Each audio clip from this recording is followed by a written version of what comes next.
Hello, मैं doctor सुधा मिश्रा, आपकी family counsellor. जैसे सभी जगह दिक्कतें आती हैं, वैसे हम लोग के जीवन में भी आती हैं, इसलिए हमारी और आपकी मुलाकात आज बहुत दिनों बाद हो रही है।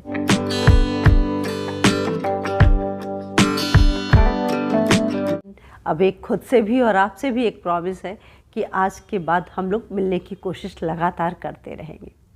आज हमको आपको ये बताना है कि हमने देखा है कि हमसे जो रिसेंटली कुछ लोग मिले जिसमें कि उनके टीन एज के बच्चे थे और वो बड़े उदास थे।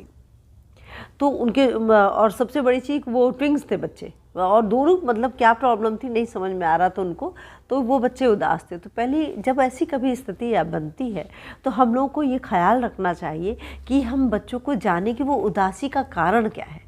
अब उदासी के कारण के पीछे हम सबको ये देखना होगा कि वजह क्या रहेंगी, क्या क्या हो गया ऐसा, दिन भर में क्या ऐसा हुआ, या ये बच्चा कब तक उदास है, कब से उदास है।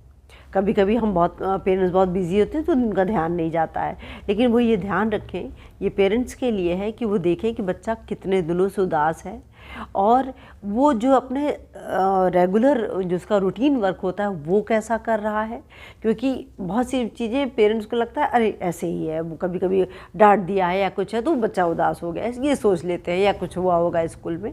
लेकिन रे आपको ये न देखकर उसको थोड़ा सा ऑब्ज़र्व करना है कि वो बच्चा तो अरे उसकी रूटीन कैसे क्या कर रहा है। वो आप बच्चा जब नहीं हो आसपास, आप उसको ये नहीं कि हर समय उससे पूछा ही जाए, कभी कभी आप उसके रूम को चेक करिए, उसके बैग को चेक करिए कि क्या वजह है इस तरह से, क्यों आपको पता चल जाएगा कि बच्चा मतलब ऐसा। क्योंकि बच्चों में छुपाने की और ये सब चीज़ें बहुत ज़्यादा ताकत नहीं रहती है इस समय, बस उनको जब हम इग्नोर किए रहते हैं, उन पर हम ध्यान नहीं देते हैं, तब वो उनका ये चीज़ें बढ़ती चली जाती हैं। तो आपको 2-3 चीज़ों से ही समझ में आ जाएगा इसकी उदासी का क्या कारण है।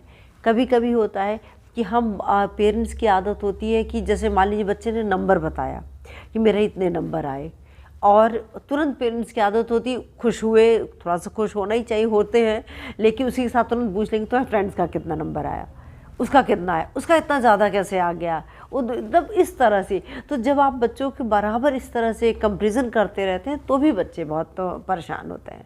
क्योंकि कंपैरिजन में होता क्या है कि वो अपने आप से एक नीचे जाने लगते हैं, उनके अंदर हीनता आने लगती है कि मैं तो कम हूँ या मैं कमज़ोर हूँ।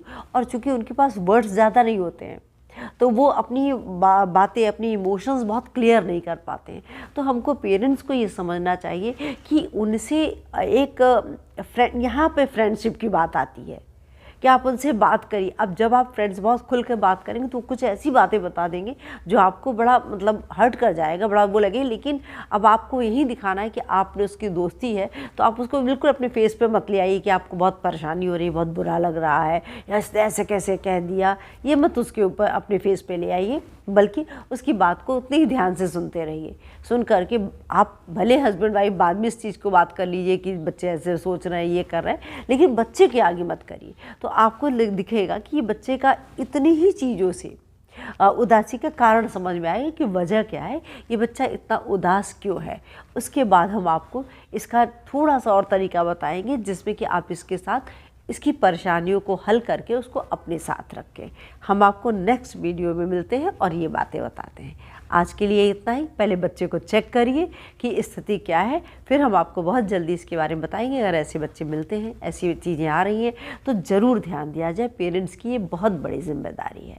तो थैंक यू, फिर मिलते हैं आपसे।